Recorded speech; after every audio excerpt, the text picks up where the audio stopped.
Bon dia, everybody. We are really fortunate today. We've got with us Taynaah Reis. She is the founder and CEO of Moeda. Uh, she's joining us from Geneva.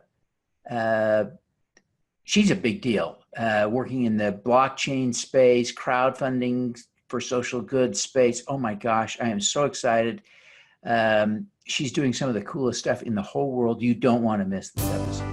Welcome to the Your Mark on the World show with your champion of social good, Devin D. Thorpe. This episode is made possible via the support of our sponsors, including Johnson & Johnson's Caring Crowd. Taynaah, welcome to the show. Thank you so much. It's a pleasure to be here and share a little bit of what we have been doing so far in those many years. Oh my gosh, we're thrilled to have you, and the work you're doing really is inspiring and exciting work. There's a lot we want to cover, but why don't you tell us a little bit about how Moeda got started? So yes, there has been many years since I was a little child with a vision that the world should be more fair to everyone. But I got into IT when I was 12 years old, starting doing websites and everything related to design. And when I was 16, I opened my first company, and I saw also my dad doing a lot into the governmental side with the cooperatives and the small agriculture farm families. So I put together many of the vision that my dad had at the time to provide credit to the small farmers in Brazil, but also combined with technology to help them to commercialize products and to get access to finances from the government and private sector. So Moeda has a combined story of my father's, myself, and also the founders, Isa and Brad Chan. Isa is Chinese, and Brad born in Hawaii and lives in Korea today, but they are brilliant, like-minded people that helped to support for us to get the vision together and deliver more than anybody else could expect it on the industry and make it happen. So at its core, Moeda appears to be an investment crowdfunding website platform, and the projects seem to all be in Brazil. Is that right? So it's bigger than this. Today, Moeda is an ecosystem of five big ventures. The first one is a Fintech Bank, where we do have the license to operate with fiat, a traditional banking account with euros, dollars, and Brazilian reais. We also have the license to give up and provide nano credit and microcredit in Brazil with that company. We have the tech company that licenses all the blockchain and have built the infrastructure and the architecture necessary to operate. So today I'm the main architect of that structure, and I'm very, very proud that we put together many different protocols of blockchain with legacy systems. So we work with Ethereum, Stellar to do the microfinancing and the Hyperledger Fabric, as well as the Binance chain. And we also have our proprietary technology there that help to track and monitor the projects. We have a third venture, which is an accelerator program, because we realized that just giving the money and giving the capital without the guidance wouldn't go so far. So we do guide the ventures and the cooperatives and the SMEs that we invest.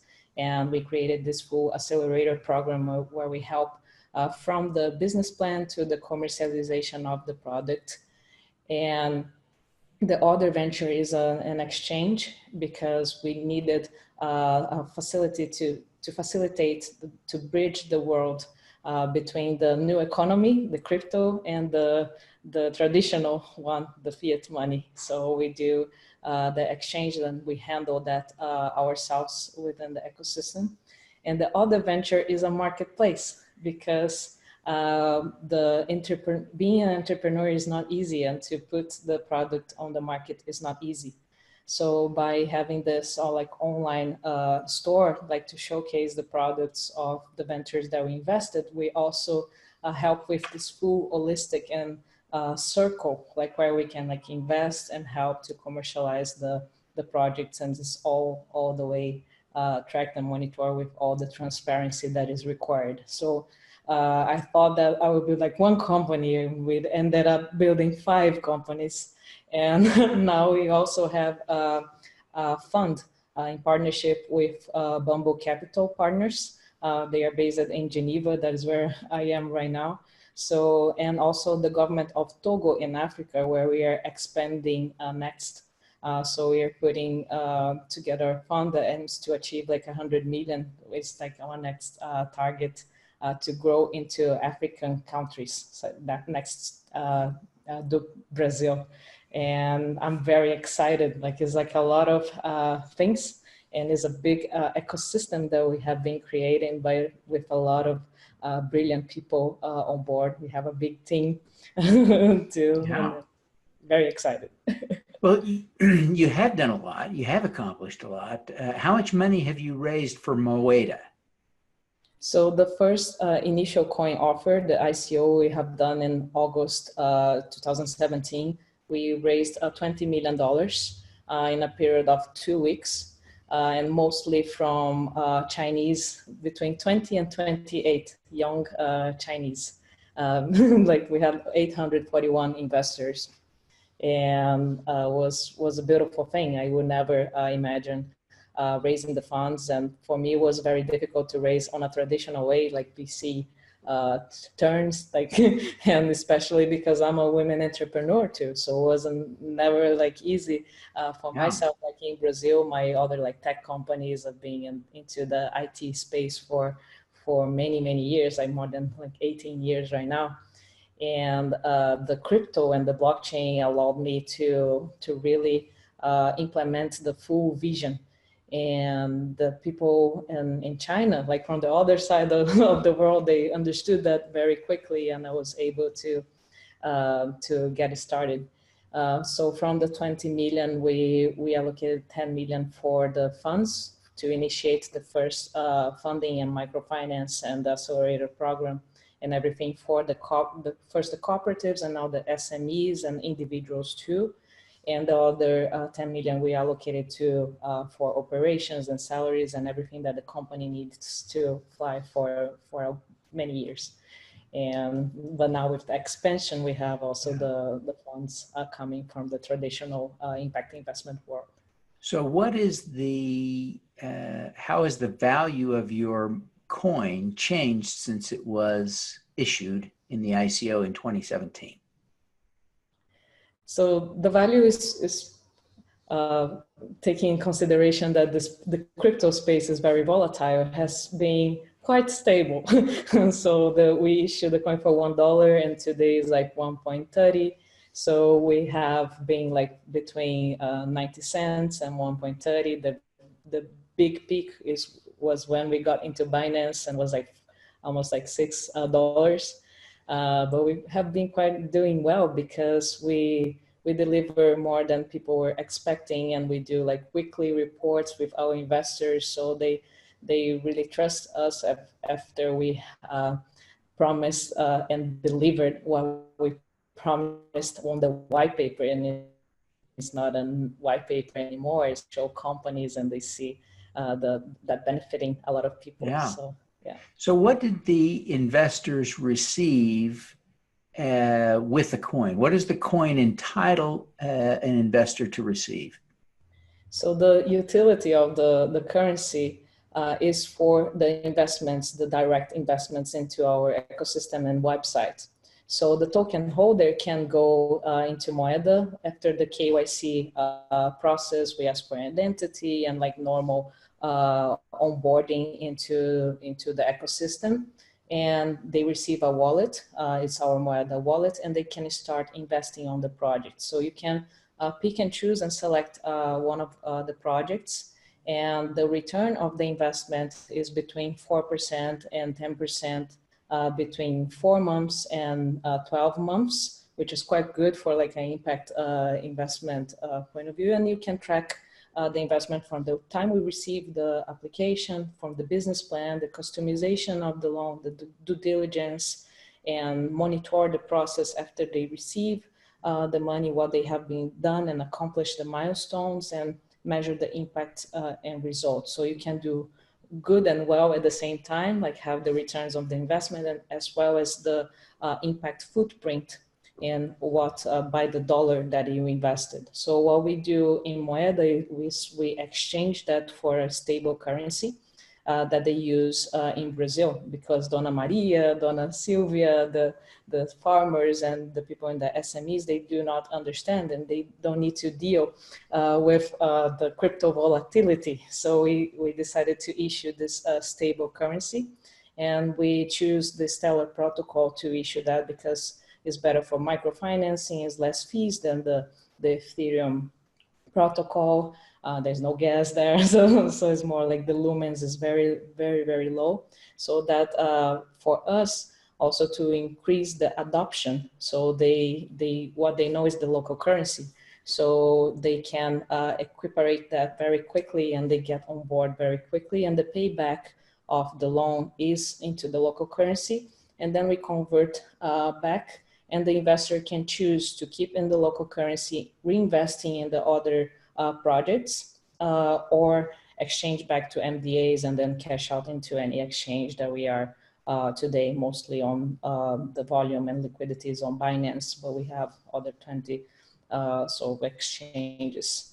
But then from that investment, you can also buy with MDA the products, the final products that you invested. So the first project that we built was from a cooperative. It was a woman that is president of that cooperative.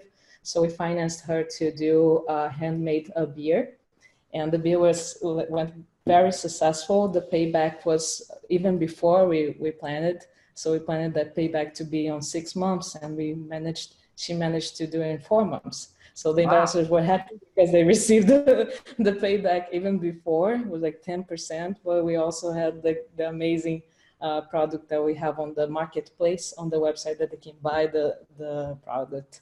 And also we did by segment. So we have products related to, and projects related to farming, to milk, to coffee. We partner with the International Alliance of Women Coffee Producers, and also in the fashion side. So that is like other product that came from the fashion. So in the accelerator program, they learn how to customize and build like a beautiful design. So we add a lot of value and improve the existing products that they do through the finance, through the seed capital, and as well like provide the opportunity to commercialize by co-branding with us. Yeah. You know, as we look at ICOs from 2017, I want to be careful not to generalize too much, but some of them didn't do very well. I think some are now worthless. What is different? How would you characterize the difference between yours and the ones that failed?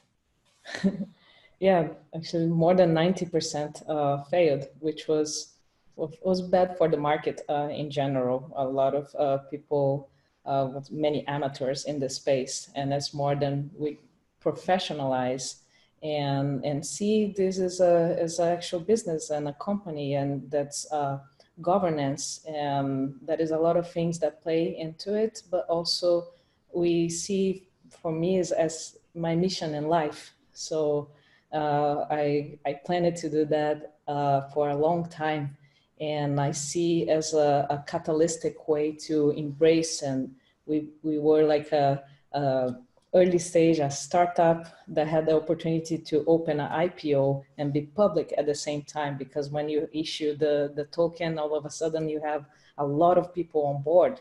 So I really took the opportunity by heart, and I worked hard to manage it, and as well as to deliver. And there is a lot of people talking on the space, and you know, like just few people like doing it. And as more than we delivered the technology, and as well as the reports where we have consistency with our community. I've been doing more than a year. We do like weekly reports to our community chats, because also in the crypto space is communication, the communication with the investor is chat based.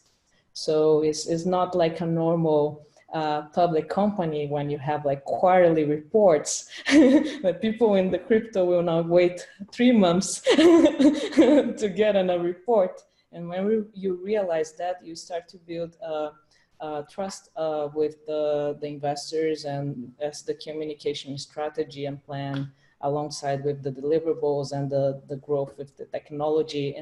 And as we solidified with partnerships with the government, with the private sector, like we got really to bridge the traditional world with the new economy and crypto world. So I think that made a difference. That made us stand out of the crowd, because we did it. And that then you see tangible things, you see tangible investments that were made and the payback was done, and you have like real products from that, and the smile on the faces that the people that we change and transform their lives. And that's what made us stand out. Yeah. So as you, if people who didn't invest in the ICO and don't buy your coin on an exchange elsewhere, can they invest in the companies using fiat currency? Yeah, now we will make that possible through investment fund vehicle. So that's why we are bridging right now the two worlds, like to open up for family offices and impact investment funds, and the traditional world to also invest into the project. So yes, it will be possible. We will open next month the account for Brazilians and Americans to start to invest directly with fiat.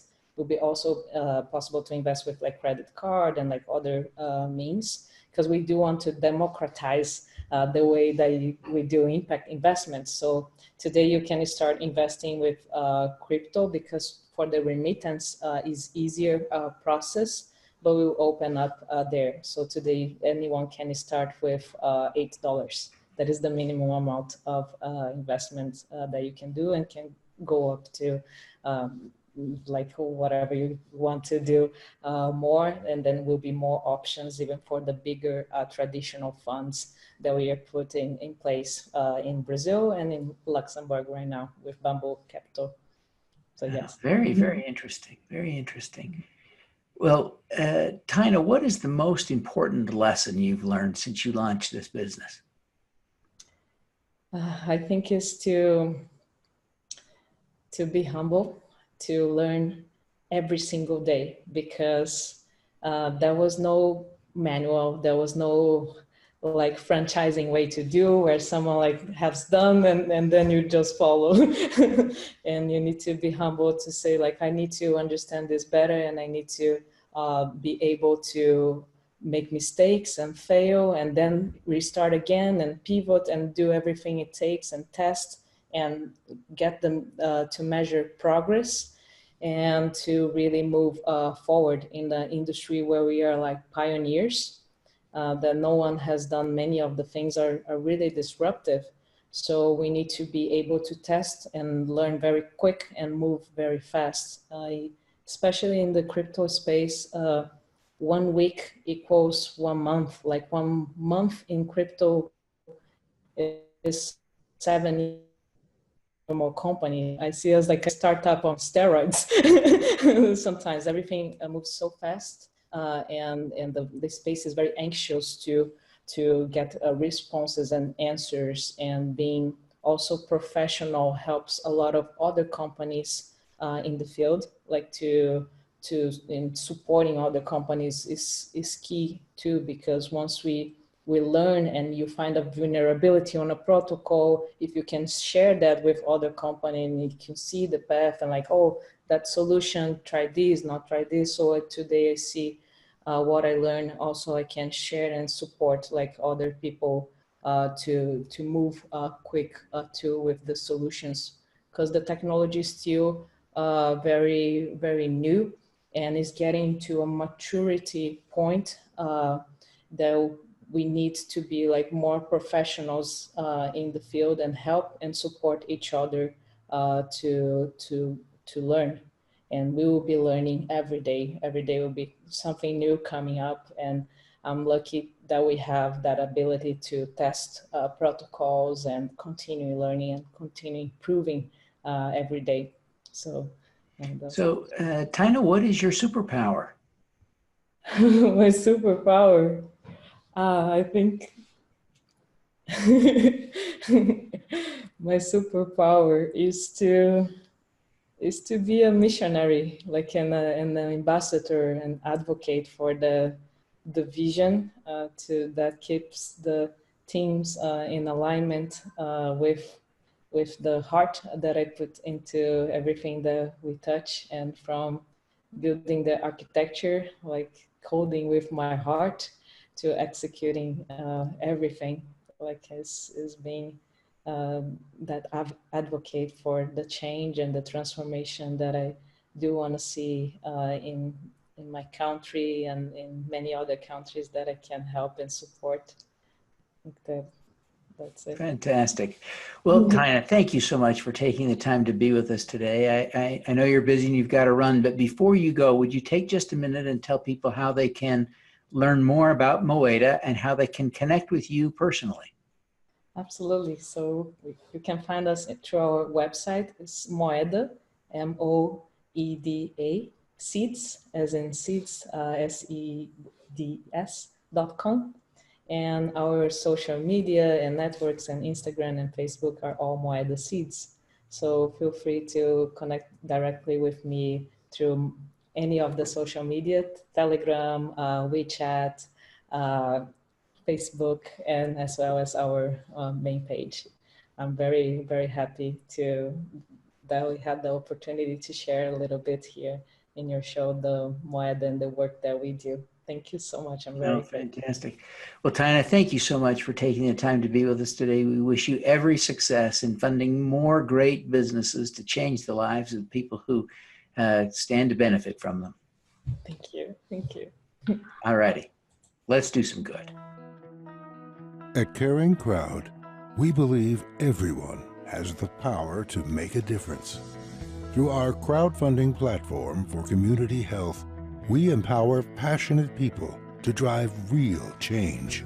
Whether you work for a nonprofit organization, volunteer, or want to get involved for the first time, you can post a campaign on Caring Crowd.